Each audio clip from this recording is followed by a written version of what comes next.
ಆತ್ಮೀಯ ವಿದ್ಯಾರ್ಥಿಗಳೇ, ನಿಮ್ಮ 6ನೇ ಸೆಮಿಸ್ಟರ್ ಪೇಪರ್ 1ರಲ್ಲಿ 2ನೇ ಅಧ್ಯಾಯದಲ್ಲಿ ನಿಮಗೆ ಟೂಲ್ಸ್ ಆಫ್ ಸೋಷಿಯಲ್ ರಿಸರ್ಚ್ ಸಾಮಾಜಿಕ ಸಂಶೋಧನೆಯ ಉಪಕರಣಗಳನ್ನು ಕುರಿತು ಕಲಿಲಿಕ್ಕಿದೆ. ಸಾಮಾಜಿಕ ಸಂಶೋಧನೆಯ ಉಪಕರಣಗಳು ಅಂದರೆ ಏನು, ಎಲ್ಲಿ ಉಪಯೋಗವಾಗುತ್ತೆ ಅಂತ ಹೇಳಿ ಒಟ್ಟು 4 ಪ್ರಕಾರದ ಉಪಕರಣಗಳನ್ನು ಕಲಿಲಿಕ್ಕಿದೆ. ಇವತ್ತು ನಾನು ನಿಮಗೆ ಫಸ್ಟ್ ಟೂಲ್ ಕಾನ್ಸೆಪ್ಟ್ ಬಗ್ಗೆ, ಪರಿಕಲ್ಪನೆ ಅಂದರೆ ಏನು ಅನ್ನೋದ್ರ ಬಗ್ಗೆ ಸ್ವಲ್ಪ ಮಾಹಿತಿಯನ್ನು ನೀಡಲಿಕ್ಕೆ ಇಷ್ಟಪಡ್ತೇನೆ. ಸಾಮಾಜಿಕ ಸಂಶೋಧನೆಯ ಉಪಕರಣಗಳು, ಟೂಲ್ಸ್ ಆಫ್ ಸೋಷಿಯಲ್ ರಿಸರ್ಚ್. ಸಮಾಜಶಾಸ್ತ್ರ ಮಾನವ ಸಮಾಜ ಮತ್ತು ಮಾನವನ ವರ್ತನೆಗಳನ್ನು ಕುರಿತು ಅಧ್ಯಯನ ಮಾಡುತ್ತೆ. ಅದು ನಮಗೆಲ್ಲರಿಗೂ ತಿಳಿದಂತಹ ವಿಷಯ. ಈ ಮಾನವ ಸಮಾಜದ ಅಧ್ಯಯನ ಏನಿದೆ, ಇದು ವೈಜ್ಞಾನಿಕ ರೀತಿಯಲ್ಲಿಯೇ ನಡಿಬೇಕು ಅನ್ನೋದು ಎಲ್ಲ ಸಮಾಜಶಾಸ್ತ್ರಜ್ಞರ ಒಂದು ಅಭಿಪ್ರಾಯ. ಸಮಾಜಶಾಸ್ತ್ರದಲ್ಲಿ ಊಹೆಗಳಿಗಾಗಲಿ, ಕಲ್ಪನೆಗಳಿಗಾಗಲಿ, ತರ್ಕಗಳಿಗಾಗಲಿ ಅವಕಾಶ ಇರೋದಿಲ್ಲ. ಇದನ್ನಾಗಲೇ ನೀವು ಕೋಮ್ಟನ ಪ್ರತ್ಯಕ್ಷ ಪ್ರಮಾಣವಾದ ಸಿದ್ಧಾಂತದಲ್ಲಿ ಕಲ್ತಿದ್ದೀರಾ. ಈ ರೀತಿಯ ವಸ್ತುನಿಷ್ಠ ಅಧ್ಯಯನ ಸಾಧ್ಯವಾಗಬೇಕಾದ್ರೆ ಕೆಲವು ಸಂಶೋಧನಾ ತಂತ್ರಗಳನ್ನು ಅಳವಡಿಸಿಕೊಳ್ಳೋದು ಅವಶ್ಯಕವಾಗುತ್ತೆ. ಹೀಗೆ ಸಂಶೋಧನಾ ಸಾಧನಗಳ ಸಹಾಯದಿಂದ ಸಂಶೋಧನೆ ಮಾಡಿದಾಗ ಮಾತ್ರ ಅದು ವಾಸ್ತವಿಕ ಮತ್ತು ನಂಬಲರ್ಹವಾದಂತಹ ಫಲಿತಾಂಶವನ್ನು ನೀಡುತ್ತೆ. ಅಂದರೆ ಸಂಶೋಧಕ ತನ್ನ ಮನಸ್ಸಿಗೆ ತೋಚಿದ ಹಾಗೆ ಸಂಶೋಧನೆಯನ್ನು ಮಾಡೋ ಹಾಗಿಲ್ಲ. ಕೆಲವೊಂದು ವೈಜ್ಞಾನಿಕ ವಿಧಾನಗಳನ್ನು ಬಳಸಿಯೇ ಸಂಶೋಧನೆ ಮಾಡಬೇಕು. ಹಾಗೆ ಸಂಶೋಧನೆ ಮಾಡುವಾಗ ಸಂಶೋಧಕ ಕೆಲವೊಂದು ಪರಿಕರಗಳನ್ನು ಅಥವಾ ಉಪಕರಣಗಳನ್ನು ಉಪಯೋಗಿಸ್ತಾನೆ. ಆ ಉಪಕರಣಗಳನ್ನು ಉಪಯೋಗಿಸಿ ತನ್ನ ಸಂಶೋಧನೆಯನ್ನು, ತನ್ನ ಅಧ್ಯಯನವನ್ನು ಮಾಡಿದಾಗ ಮಾತ್ರ ಫಲಿತಾಂಶಗಳು ನಂಬಲರ್ಹವಾಗಿರುತ್ತೆ ಅನ್ನೋದು ತಜ್ಞರ ಅಭಿಪ್ರಾಯ. ಹಾಗಾದರೆ ಬನ್ನಿ, ಸಂಶೋಧನೆಗಾಗಿ ಉಪಯೋಗಿಸಲ್ಪಡುವಂತಹ ಪ್ರಮುಖ ಉಪಕರಣಗಳು ಅಥವಾ ಪರಿಕರಗಳು ಯಾವುದು ಅಂತ ಮೊದಲು ತಿಳ್ಕೊಳ್ಳೋಣ. ಪ್ರಮುಖವಾಗಿ 4 ಪರಿಕರಗಳನ್ನು ಸಂಶೋಧಕ ತನ್ನ ಸಂಶೋಧನೆಗಾಗಿ ಬಳಸ್ತಾನೆ. ಅವು 4 ಯಾವುದು ಅಂದರೆ, ನಂಬರ್ 1 ಪರಿಕಲ್ಪನೆಗಳು, ನಂಬರ್ 2 ಸಿದ್ಧಾಂತಗಳು, ನಂಬರ್ 3 ಪ್ರಾಕ್ ಕಲ್ಪನೆಗಳು, ಆ್ಯಂಡ್ ನಂಬರ್ 4 ಸತ್ಯ ಸಂಗತಿಗಳು. Concepts, theories, hypothesis and facts ಅಂತ ಹೇಳ್ತೇವೆ. ಸೊ ಇವತ್ತು ನಿಮಗೆ ನಾನು ಮೊದಲನೇದಾಗಿ ಪರಿಕಲ್ಪನೆಗಳ ಬಗ್ಗೆ ಮಾಹಿತಿಯನ್ನು ಕೊಡ್ತೇನೆ. ಪರಿಕಲ್ಪನೆಗಳು, ಕಾನ್ಸೆಪ್ಟ್ಸ್ ಅಂತ ಕರೀತಾರೆ. ಪರಿಕಲ್ಪನೆ ಅನ್ನೋದು ಯಾವುದಾದರೂ ಒಂದು ವಸ್ತು ಅಥವಾ ವಿದ್ಯಮಾನದ ಗುಣಲಕ್ಷಣಗಳನ್ನು ಪ್ರತಿನಿಧಿಸುವಂತಹ ಅಮೂರ್ತ ಸಂಕೇತ ಅಥವಾ ಪದ. ಇದೊಂದು ಅಮೂರ್ತ ರೂಪದ್ದು, ಅದೃಶ್ಯ ರೂಪದ್ದು. ಇದು ಒಂದು ವಿದ್ಯಮಾನದ ಅಥವಾ ಒಂದು ಸಾಮಾಜಿಕ ಸಂಗತಿಯ ಒಂದು ವಸ್ತುವನ್ನು ಪ್ರತಿನಿಧಿಸುವಂತಹ ಸಂಕೇತ ಆಗಿರಬಹುದು ಅಥವಾ ಒಂದು ನಿರ್ದಿಷ್ಟ ಪದ ಆಗಿರಬಹುದು ಅಂತ. ಅಲ್ಲದೆ ನಿರ್ದಿಷ್ಟ ಅಭಿಪ್ರಾಯವನ್ನು ಸೂಚಿಸಬಹುದಾದ ಪದವನ್ನು ಪರಿಕಲ್ಪನೆ ಅಂತ ಹೇಳಿ ಕರೀತಾರೆ. ಹಾಗೆಯೇ ಯಾವುದಾದರೊಂದು ವಿಷಯ ಅಥವಾ ವಸ್ತುವಿನ ಬಗೆಗೆ ವ್ಯಕ್ತಪಡಿಸುವ ಅಭಿಪ್ರಾಯದಲ್ಲಿ ಬಳಸುವ ಪದಪುಂಜಗಳನ್ನು ಪರಿಕಲ್ಪನೆ ಅಂತ ಕರೀತಾರೆ. ಅಂದರೆ ಈಗ ನಮಗೆ ಯಾವುದೋ ಒಂದು ನಿರ್ದಿಷ್ಟ ವಿಷಯವನ್ನು ವಿವರಣೆ ಮಾಡಲಿಕ್ಕಿದೆ ಅಂದರೆ ಕೆಲವು ಶಬ್ದಗಳಲ್ಲಿ ನಾವು ಅವುಗಳನ್ನು ವಿವರಣೆ ಮಾಡಲಿಕ್ಕೆ ಪ್ರಯತ್ನಿಸ್ತೇವೆ. ಅವುಗಳನ್ನು ಪರಿಕಲ್ಪನೆ ಅಂತ ಕರೀತಾರೆ. ಪ್ರತಿಯೊಂದು ವಿಜ್ಞಾನಗಳ ಅಧ್ಯಯನದಲ್ಲಿಯೂ ಇಂತಹ ಪರಿಕಲ್ಪನೆಗಳ ಬಳಕೆ ಖಂಡಿತವಾಗಿಯೂ ಇದ್ದೇ ಇರುತ್ತೆ. ಅಂದರೆ ಎಲ್ಲ ವಿಜ್ಞಾನಗಳಲ್ಲೂ ಪರಿಕಲ್ಪನೆಗಳಿದೆ. ಅದು ನೈಸರ್ಗಿಕ ವಿಜ್ಞಾನಗಳಿರಬಹುದು, ಸಾಮಾಜಿಕ ವಿಜ್ಞಾನಗಳಿರಬಹುದು. ಪರಿಕಲ್ಪನೆಯು ಮೇಲ್ನೋಟಕ್ಕೆ ಚಿಕ್ಕದಾಗಿ ಕಾಣಬಹುದು ಅಥವಾ ಕೇವಲ ಅದೊಂದು ಪದವಾಗಿ ಕಾಣಬಹುದು, ಆದರೆ ಅಗಾಧ ಅರ್ಥ ಇರುತ್ತೆ. ಸೊ ಎಲ್ಲ ವಿಷಯವನ್ನ ಪ್ರತಿನಿಧಿಸುವ ಪದವಾಗಿ ಬಳಸೋದ್ರಿಂದ ಅದರಲ್ಲಿ ಅಗಾಧವಾದ, ಗಾಢವಾದ ಅರ್ಥ ಇರುತ್ತೆ. ಅಂದರೆ ಸಂಪೂರ್ಣ ವಿಷಯವನ್ನ ಆ ಒಂದು ಪರಿಕಲ್ಪನೆ ನಮಗೆ ವಿವರಿಸುತ್ತೆ. ಈ ಪರಿಕಲ್ಪನೆಗಳ ಮೂಲಕವೇ ಸಂಶೋಧಕನು ತನ್ನ ವಿಶಿಷ್ಟ ಗುರಿಯನ್ನ ಸಾಧಿಸ್ತಾನೆ. ಸಂಶೋಧನೆಯಲ್ಲಿ ವಿಷಯಗಳ ವಿವರಣೆಯ ಸಂದರ್ಭದಲ್ಲಿ ಈ ಪರಿಕಲ್ಪನೆಗಳು ಸಹಾಯಕ್ಕೆ ಬರುತ್ತೆ. ಹಾಗಾಗಿ ಪರಿಕಲ್ಪನೆಗಳಿಲ್ಲದೆ ಸಂಶೋಧಕ ತನ್ನ ವಿಷಯವನ್ನು ವಿವರಿಸಲಿಕ್ಕೆ ಸಾಧ್ಯ ಇಲ್ಲ. ಟಾಲ್ಕಾಟ್ ಪಾರ್ಸನ್ಸ್ ಅವರ ಪ್ರಕಾರ ಪರಿಕಲ್ಪನೆಗಳಿಲ್ಲದ ಜ್ಞಾನವು ಜ್ಞಾನವೇ ಅಲ್ಲ ಅಂತ ಹೇಳ್ತಾರೆ. ಹೀಗಾಗಿ ಪರಿಕಲ್ಪನೆಗಳಿಗೆ ತಮ್ಮದೇ ಆದಂತಹ ಒಂದು ಖಚಿತ ಅರ್ಥವಿದೆ. ಅಂದರೆ ಪರಿಕಲ್ಪನೆಗಳ ಹೊರತಾಗಿ ಜ್ಞಾನವನ್ನು ನಾವು ಹುಡುಕ್ಲಿಕ್ಕೆ ಸಾಧ್ಯ ಇಲ್ಲ ಅಂತ ಹೇಳ್ತಾನೆ ಟಾಲ್ಕಾಟ್ ಪಾರ್ಸನ್ ಎಂಬ ತಜ್ಞ. ಪರಿಕಲ್ಪನೆಗಳು ಸಮಾಜದಲ್ಲಿ ಕಂಡುಬರುವ ವೈವಿಧ್ಯಮಯವಾದ ಸಮಸ್ಯೆಗಳ ವಿಶ್ಲೇಷಣೆಗೆ ಮತ್ತು ಅವುಗಳಿಗೆ ಪರಿಹಾರ ಮಾರ್ಗಗಳನ್ನು ಕಂಡುಹಿಡಿಯುವಲ್ಲಿ ಮಹತ್ವದ ಪಾತ್ರವನ್ನ ವಹಿಸ್ತದೆ. ಅಂದ್ರೆ ಎಲ್ಲಿ ಉಪಯೋಗಿಸ್ತಾರೆ ಪರಿಕಲ್ಪನೆಗಳನ್ನಂದ್ರೆ, ಸಮಾಜದಲ್ಲಿ ಎಲ್ರಿಗೂ ಗೊತ್ತಿರೋ ಹಾಗೆ ವೈವಿಧ್ಯಮಯವಾದ ಅಸಂಖ್ಯಾತ ಸಮಸ್ಯೆಗಳಿದೆ. ಆ ಸಮಸ್ಯೆಗಳ ಅಧ್ಯಯನಕ್ಕಾಗಿ ಮತ್ತು ಅವುಗಳ ಪರಿಹಾರ ಮಾರ್ಗಗಳನ್ನು ಕಂಡುಹಿಡಿಯಲಿಕ್ಕಾಗಿ ಈ ಪರಿಕಲ್ಪನೆಗಳ ಪಾತ್ರ ಬಹಳ ಮಹತ್ವದ್ದು. ಕೆಲವೊಂದು ಪರಿಕಲ್ಪನೆಗಳು ವಸ್ತುಗಳನ್ನು ಮತ್ತು ಸಂಗತಿಗಳನ್ನು ಸಮರ್ಥವಾಗಿ ಪ್ರತಿನಿಧಿಸುತ್ತವೆ. ಯಾವುದೇ ವಿಷಯದ ಬಗ್ಗೆ ಅನಿಸಿಕೆ ಮತ್ತು ಭಾವನೆಗಳನ್ನು ಪರಿಕಲ್ಪನೆಗಳ ಮೂಲಕ ವ್ಯಕ್ತಪಡಿಸಬಹುದಾಗಿದೆ. ಅಂದ್ರೆ ವಿಶಾಲ ಅರ್ಥವನ್ನು ಒಳಗೊಂಡ ಪ್ರಕ್ರಿಯೆಗಳನ್ನು ಸಾರಾಂಶ ರೂಪದಲ್ಲಿ ವ್ಯಕ್ತಪಡಿಸಲು ಈ ಪರಿಕಲ್ಪನೆಗಳು ಸಹಾಯ ಮಾಡುತ್ತೆ. ವಿಶಾಲವಾದ ಅರ್ಥವನ್ನು ವಿಶಾಲವಾದಂತಹ ವಿಷಯ ವಸ್ತುವನ್ನ ಸಾರಾಂಶ ರೂಪದಲ್ಲಿ ಶಾರ್ಟ್ಕಟ್ ಅಲ್ಲಿ ಎಕ್ಸ್ಪ್ಲೇನ್ ಮಾಡಲಿಕ್ಕಾಗಿ ಪರಿಕಲ್ಪನೆಗಳನ್ನು ಉಪಯೋಗಿಸ್ತಾರೆ. ಒಂದು ರೀತಿಯಲ್ಲಿ ಇದು ಹೆಡಿಂಗ್ ಇದ್ದ ಹಾಗೆ, ತಲೆ ಬರಹ ಇದ್ದ ಹಾಗೆ ಅಂತ ಇಟ್ಕೊಳ್ಳಿ. ಇವಾಗ ಸಾಮಾನ್ಯವಾಗಿ ಕತೆಗಳನ್ನ ಕಾದಂಬರಿಗಳನ್ನ ಬರೆಯುವಾಗ ಅದಕ್ಕೊಂದು ತಲೆ ಬರಹ ಕೊಟ್ಟಿರ್ತಾರೆ. ಆ ತಲೆ ಬರಹ ಏನಿದೆ ಅದನ್ನು ಓದಿದ ತಕ್ಷಣ, ಈಗ ಒಂದು ಸಣ್ಣ ಕತೆ ತಗೊಳ್ಳಿ, ಕತೆಗೊಂದು ತಲೆ ಬರಹವನ್ನ ಕೊಟ್ಟಿರ್ತಾರೆ, ಒಂದು ಹೆಡಿಂಗ್ ಕೊಟ್ಟಿರ್ತಾರೆ ಕತೆಗೆ. ಆ ಕತೆಯ ಒಂದು ಹೆಡಿಂಗ್ ಅನ್ನ ನೋಡಿದ ತಕ್ಷಣ ಈ ಕಥೆ ಏನನ್ನ ಒಳಗೊಂಡಿರಬಹುದು ಅನ್ನೋದು ನಮ್ಗೆ ಗಮನಕ್ಕೆ ಬರುತ್ತೆ, ನಮಗೆ ತಿಳುವಳಿಕೆಗೆ ಬರುತ್ತೆ. ಹಾಗಾಗಿ ಆ ಕಥೆಯನ್ನ ತಲೆಬರಹವೇ ವಿಶ್ಲೇಷಿಸುವಂತಿರಬೇಕು. ಅದನ್ನ ಪರಿಕಲ್ಪನೆ ಅಂತ ಕರೀತಾರೆ. ಹೀಗಾಗಿ ಏನೋ ಒಂದು ವಿಶಾಲವಾದ ವಿಷಯವನ್ನ ವಿವರಿಸಲಿಕ್ಕೆ ಚಿಕ್ಕ ಸ್ವರೂಪದ ಒಂದು ಪದವನ್ನ ಬಳಸೋದಕ್ಕೆ ಪರಿಕಲ್ಪನೆ ಅಂತ ಕರೀತಾರೆ. ಈ ಪರಿಕಲ್ಪನೆಗಳು ವಿಜ್ಞಾನದ ಮೂಲ ಬಂಡವಾಳ.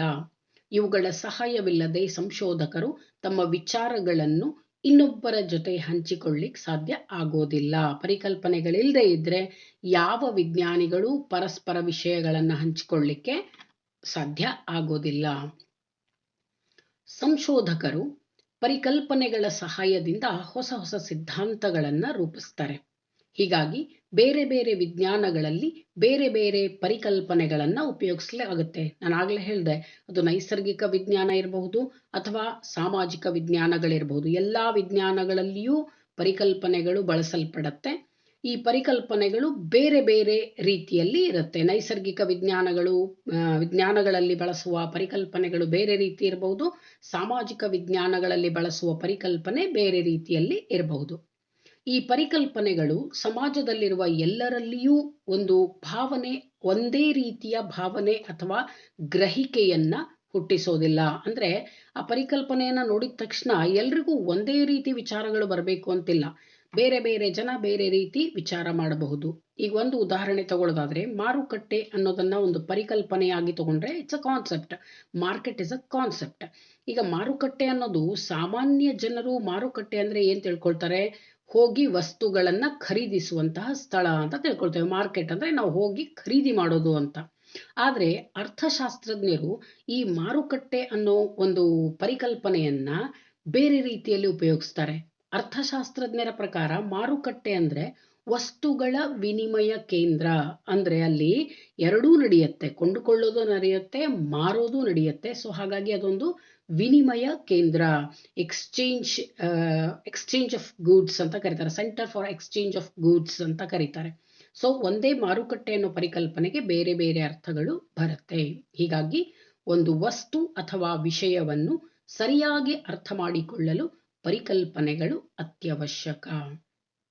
ಬನ್ನಿ ವಿದ್ಯಾರ್ಥಿಗಳೇ, ಇವಾಗ ಪರಿಕಲ್ಪನೆಗೆ ಉದಾಹರಣೆಗಳನ್ನ ಹೇಳ್ತೇನೆ. ಅಂದ್ರೆ ನಿಮ್ಗೆ ಇನ್ನಷ್ಟು ಪರಿಕಲ್ಪನೆ ಅಂದ್ರೆ ಏನು ಅಂತ ಬೇಗ ಅರ್ಥ ಆಗುತ್ತೆ.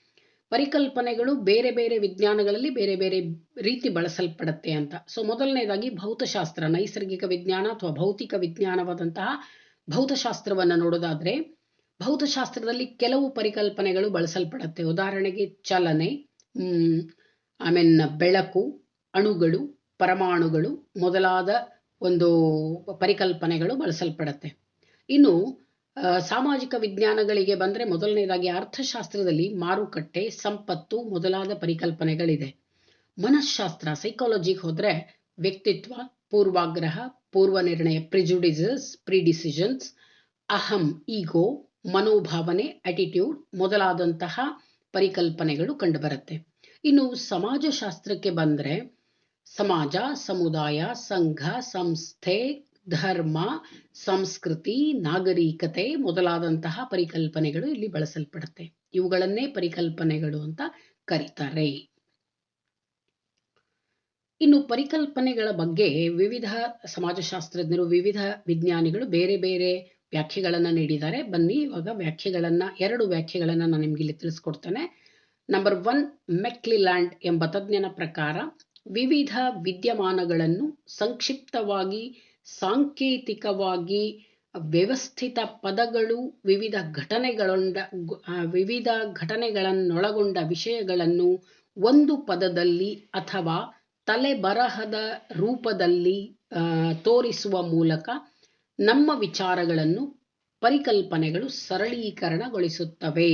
ನೋಡಿ, ಅಂದ್ರೆ ಮೆಕ್ಲಿಲ್ಯಾಂಡ್ ಅವರ ಪ್ರಕಾರ ವಿದ್ಯಮಾನಗಳನ್ನು ಸಂಕ್ಷಿಪ್ತವಾಗಿ ಮತ್ತು ಸಾಂಕೇತಿಕವಾಗಿ ವ್ಯವಹರಿಸುವ ಪದಗಳು ವಿವಿಧ ಘಟನೆಗಳನ್ನೊಳಗೊಂಡಂತಹ ವಿಷಯಗಳನ್ನು, ಅಂದ್ರೆ ಒಂದು ವಿಶಾಲವಾದ ವಿಷಯವನ್ನ ಒಂದು ಪದದಲ್ಲಿ ಅಥವಾ ತಲೆಬರಹದಲ್ಲಿ, ಹೆಡಿಂಗ್ ಅಂತ ಕರಿತೇವೆ, ತಲೆಬರಹದಲ್ಲಿ ತೋರಿಸುವ ಮೂಲಕ ನಮ್ಮ ವಿಚಾರಗಳನ್ನು ಪರಿಕಲ್ಪನೆಗಳು ಸರಳೀಕರಣಗೊಳಿಸುತ್ತವೆ. ನಾನು ಆಗಲೇ ಹೇಳಿದೆ, it's just like heading of a story ಅಂತ.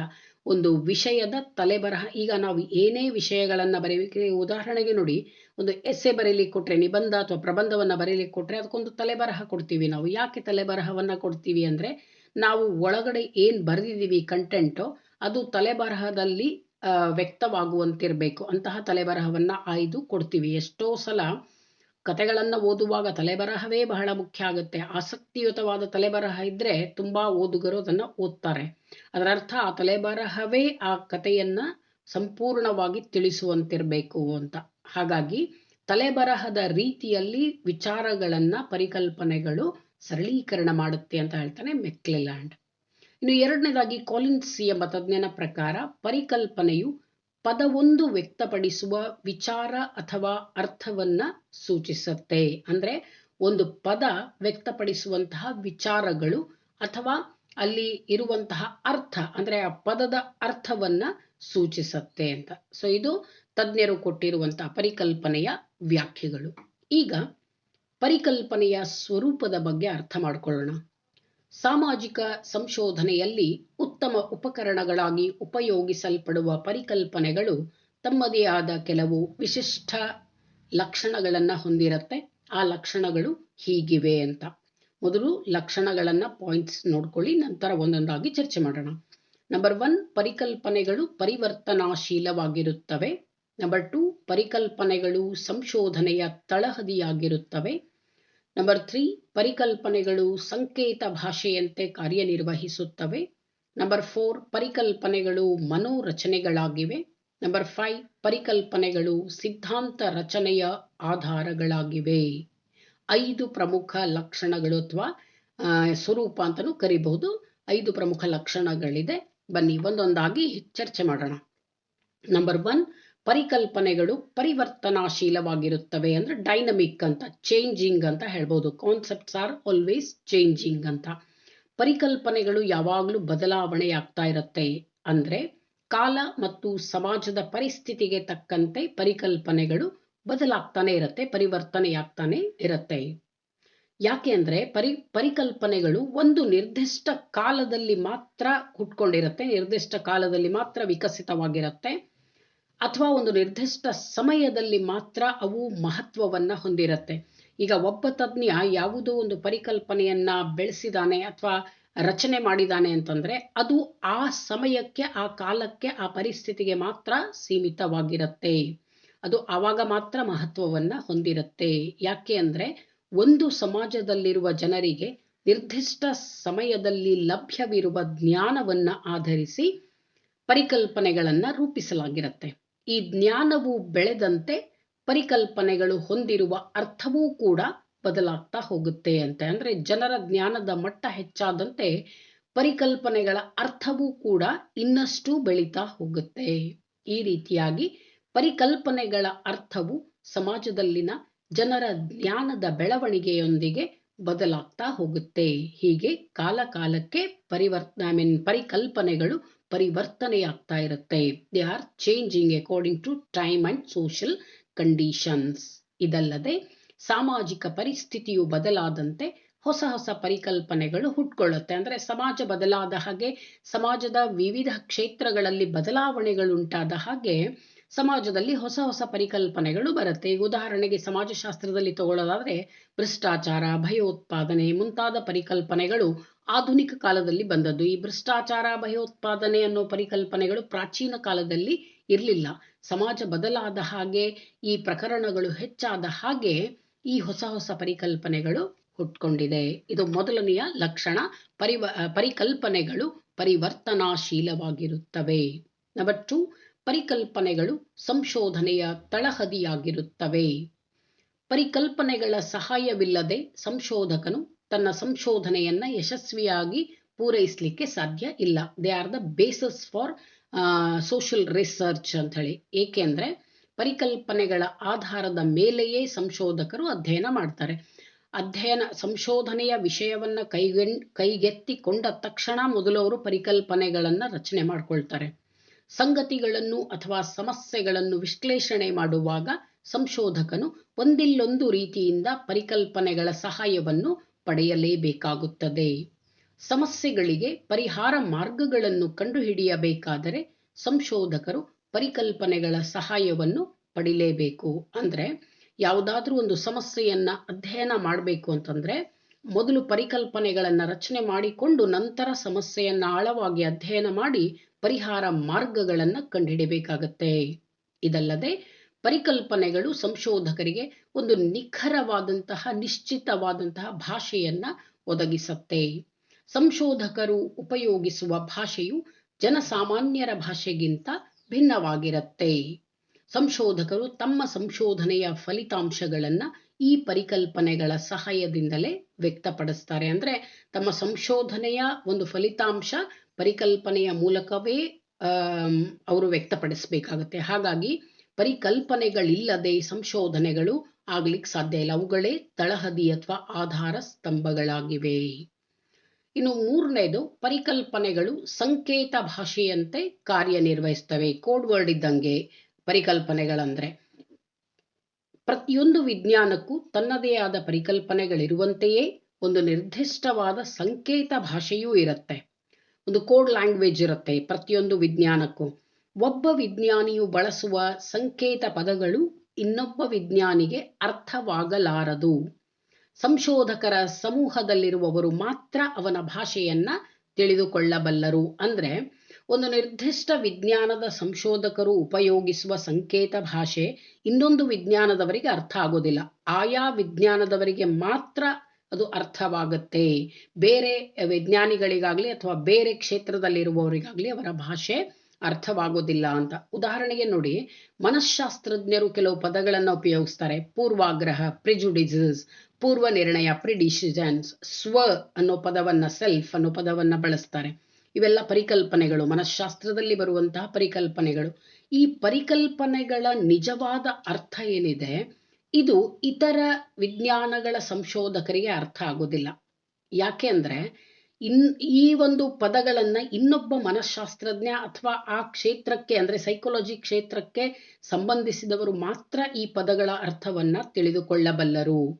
ಹೀಗಾಗಿ ಪರಿಕಲ್ಪನೆಗಳು ಒಂದು ನಿರ್ದಿಷ್ಟ ಅಧ್ಯಯನದಲ್ಲಿ ಸಂಕೇತ ಭಾಷೆಯಂತೆ ಕಾರ್ಯವನ್ನ ನಿರ್ವಹಿಸ್ತವೆ. ಕೋಡ್ ಲ್ಯಾಂಗ್ವೇಜ್ ಇದ್ದಂಗೆ ಕಾನ್ಸೆಪ್ಟ್ಸ್. ಅದು ಒಬ್ಬರು ರಚನೆ ಮಾಡುವ ಪರಿಕಲ್ಪನೆಗಳು ಇನ್ನೊಂದು ವಿಜ್ಞಾನದ ಸಂಶೋಧಕರಿಗೆ ಅರ್ಥವಾಗ್ಲಿಕ್ಕಿಲ್ಲ.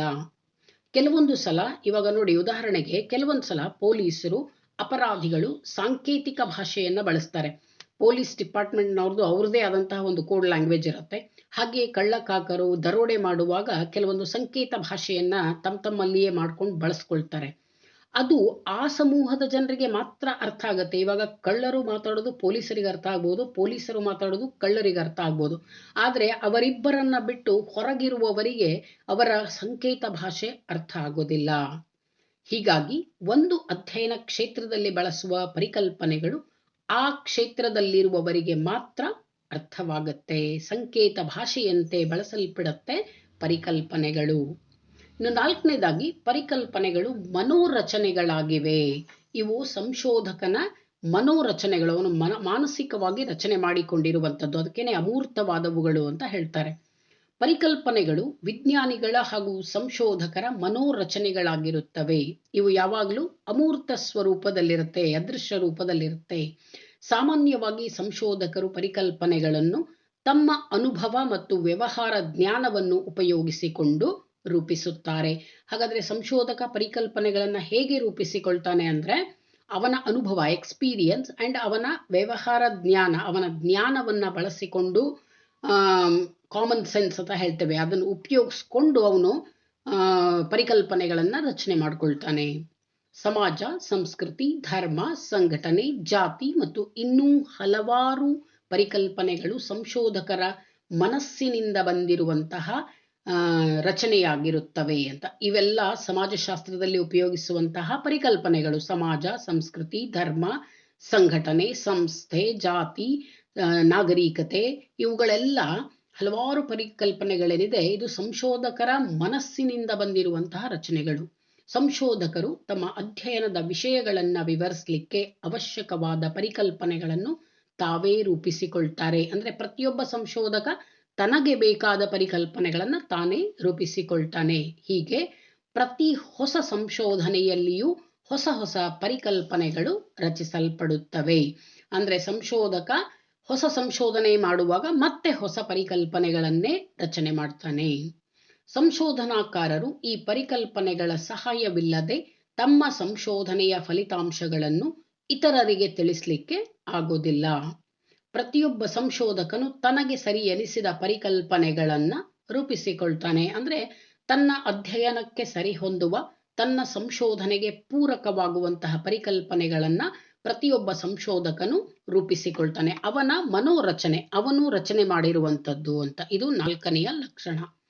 ಇನ್ನು ಕೊನೆಯದಾಗಿ ಪರಿಕಲ್ಪನೆಗಳು ಸಿದ್ಧಾಂತ ರಚನೆಯ ಆಧಾರಗಳಾಗಿವೆ. ಅಂದ್ರೆ they are the basis for the theories ಅಂತ. ಪರಿಕಲ್ಪನೆಗಳ ಸಹಾಯದಿಂದಲೇ ಸಂಶೋಧಕ ಸಿದ್ಧಾಂತವನ್ನು ರೂಪಿಸ್ತಾನೆ.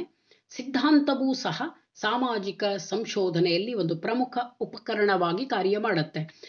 ಪರಿಕಲ್ಪನೆಗಳ ನಂತರ ಬರುವಂತಹ ಸಂಶೋಧನಾ ಪರಿಕರವೇ ಸಿದ್ಧಾಂತ. ಈ ಸಿದ್ಧಾಂತಗಳು ರಚನೆಯಾಗಬೇಕು ಅಂದ್ರೆ ಪರಿಕಲ್ಪನೆಗಳು ಬೇಕೇ ಬೇಕು. ಯಾಕೆ ಅಂದ್ರೆ ಪರಿಕಲ್ಪನೆಗಳನ್ನ ಆಧಾರವಾಗಿಟ್ಕೊಂಡೇ ಸಂಶೋಧಕ ತನ್ನ ಸಿದ್ಧಾಂತವನ್ನ ರೂಪಿಸಿಕೊಳ್ತಾನೆ. ಈಗ ಒಂದು ಉದಾಹರಣೆಯನ್ನ ಹೇಳೋದಾದ್ರೆ, ನ್ಯೂಟನ್ನ ಚಲನೆಯ ನಿಯಮ, ನ್ಯೂಟನ್ಸ್ ಲಾ ಆಫ್ ಮೋಷನ್ ಅಂತ ಹೇಳ್ತೇವೆ. ಫಿಸಿಕ್ಸ್ ಅಲ್ಲಿ ಎಲ್ಲರೂ ಓದಿರ್ತಾರೆ ಇದನ್ನ. ಈ ಒಂದು ನಿಯಮ ಏನಿದೆ, ಚಲನೆಯ ನಿಯಮ ಏನಿದೆ ಅಂತಂದ್ರೆ, ನ್ಯೂಟನ್ ಹೇಳ್ತಾನೆ ಈ ಸಿದ್ಧಾಂತದಲ್ಲಿ, ಯಾವುದೇ ಒಂದು ವಸ್ತುವು ಚಲನೆಯಲ್ಲಿದ್ರೆ ಅದಕ್ಕೆ ಬಾಹ್ಯ ವಸ್ತುವಿನಿಂದ ಅಥವಾ ಇನ್ನೊಂದು ಬೇರೆ ವಸ್ತುವಿನಿಂದ ಅಡಚಣೆಯಾಗುವವರೆಗೂ ಅದು ಚಲನೆಯಲ್ಲಿ ಮುಂದುವರಿತಾನೇ ಇರುತ್ತೆ ಅಂತ. ಅಂದ್ರೆ ಒಂದು ವಸ್ತುವನ್ನ, ಈಗ ಒಂದು ಆಟಿಗೆ ಕಾರನ್ನ ನಾವು ಚಲಿಸ್ಲಿಕ್ಕೆ ಬಿಟ್ರೆ ಅದು ಇನ್ನೊಂದು ವಸ್ತು ಅದಕ್ಕೆ ಅಡೆತಡೆ ಆಗುವವರೆಗೂ, ಅಡ್ಡ ಬರುವವರೆಗೂ ಅದು ಚಲನೆಯಲ್ಲಿ ಮುಂದುವರಿಯುತ್ತೆ ಅಂತ ಹೇಳ್ತಾನೆ ನ್ಯೂಟನ್. ಈ ನಿಯಮದಲ್ಲಿ ಅವನು ಚಲನೆ ಅನ್ನೋ ಒಂದು ಪರಿಕಲ್ಪನೆಯನ್ನ ಬಳಸ್ತಾನೆ. ಚಲನೆ ಅನ್ನೋದು ಇಲ್ಲಿ ಪರಿಕಲ್ಪನೆ.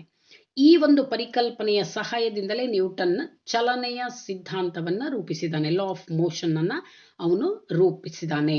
ಅಂದ್ರೆ ಅಲ್ಲೊಂದು ಚಲನೆ ಅನ್ನೋ ಪರಿಕಲ್ಪನೆ ಮುಖ್ಯವಾಗಿಟ್ಕೊಂಡು ಒಂದು ಸಿದ್ಧಾಂತವನ್ನ ರಚನೆ ಮಾಡಿದಾನೆ. ಇನ್ನು ಸಮಾಜಶಾಸ್ತ್ರಕ್ಕೆ ಬಂದ್ರೆ, ಎಮೈಲ್ ಡರ್ಖೀಮ್ ಆತ್ಮಹತ್ಯೆ ಸಿದ್ಧಾಂತವನ್ನ ಮಂಡಿಸಿದಾನೆ. ಅವನ ಪ್ರಕಾರ ಆತ್ಮಹತ್ಯೆಗೆ ಸಾಮಾಜಿಕ ಮತ್ತು ಸಾಂಸ್ಕೃತಿಕ ಅಂಶಗಳೇ ಪ್ರಮುಖ ಕಾರಣ ಅಂತ. ಈ ಒಂದು ಅವನ ವಿಚಾರವನ್ನ ಅವನು ಸಿದ್ಧಾಂತದ ರೂಪದಲ್ಲಿ ಮಂಡಿಸಿದಾನೆ. ಇಲ್ಲಿ ಆತ್ಮಹತ್ಯೆ ಅನ್ನೋದು ಒಂದು ಪರಿಕಲ್ಪನೆ. It's a concept. Suicide is a concept. ಈ ಪರಿಕಲ್ಪನೆಯನ್ನು ಉಪಯೋಗಿಸಿ ಅವನು ಆತ್ಮಹತ್ಯೆ ಸಿದ್ಧಾಂತ, ಥಿಯರಿ ಆಫ್ ಸುಯಿಸೈಡ್ ಅನ್ನೋ ಸಿದ್ಧಾಂತವನ್ನ ರೂಪಿಸಿದಾನೆ. ಹೀಗೆ ಪರಿಕಲ್ಪನೆಗಳು ಸಿದ್ಧಾಂತವನ್ನ ರೂಪಿಸುವ ಅಡಿಪಾಯದಂತೆ ಕಾರ್ಯನಿರ್ವಹಿಸುತ್ತವೆ. ಪ್ರತಿಯೊಂದು ಸಿದ್ಧಾಂತದಲ್ಲಿಯೂ ಪರಿಕಲ್ಪನೆಗಳು ಇದ್ದೇ ಇರುತ್ತೆ. ಅಂದ್ರೆ ಪರಿಕಲ್ಪನೆಗಳಿಲ್ಲದೆ ಸಿದ್ಧಾಂತಗಳು ರಚನೆಯಾಗ್ಲಿಕ್ಕೆ ಸಾಧ್ಯ ಇಲ್ಲ. ಹಾಗಾಗಿ ಯಾವುದೇ ಸಿದ್ಧಾಂತವನ್ನ ತಗೊಂಡ್ರೂ ಕೂಡ ಅಲ್ಲಿ ಕೆಲವೊಂದು ಪರಿಕಲ್ಪನೆಗಳು ಬಳಸಲ್ಪಡುತ್ತೆ. ಸೊ 5ನೇದಾಗಿ ಪರಿಕಲ್ಪನೆಗಳು ಸಿದ್ಧಾಂತ ರಚನೆಯ ಆಧಾರಗಳಾಗಿವೆ. ಇವಿಷ್ಟು ಪರಿಕಲ್ಪನೆಯ ಸ್ವರೂಪ ಅಥವಾ ಪ್ರಮುಖ ಲಕ್ಷಣಗಳು. ಸೊ ವಿದ್ಯಾರ್ಥಿಗಳೇ, ಪರಿಕಲ್ಪನೆಗಳು ಸಾಮಾಜಿಕ ಸಂಶೋಧನೆಯಲ್ಲಿ ಉಪಯೋಗಿಸಲ್ಪಡುವಂತಹ ಉಪಕರಣಗಳಲ್ಲಿ ಮೊದಲನೆಯದು tools of research. Tools of research concepts are the first tool to be used in social research. ಇದು ಪರಿಕಲ್ಪನೆಯ ಅರ್ಥ, ವ್ಯಾಖ್ಯೆ ಮತ್ತು ಲಕ್ಷಣಗಳನ್ನು ಕುರಿತು. ವಿದ್ಯಾರ್ಥಿಗಳೇ, ಇನ್ನಷ್ಟು ಸಮಾಜಶಾಸ್ತ್ರದ ವಿಡಿಯೋಗಳಿಗಾಗಿ ನನ್ನ ಸೋಷಿಯಲ್ ವೇವ್ಸ್ ಯೂಟ್ಯೂಬ್ ಅನ್ನು ಫಾಲೋ ಮಾಡಿ, ಸಬ್ಸ್ಕ್ರೈಬ್ ಮಾಡಿ. Thank you.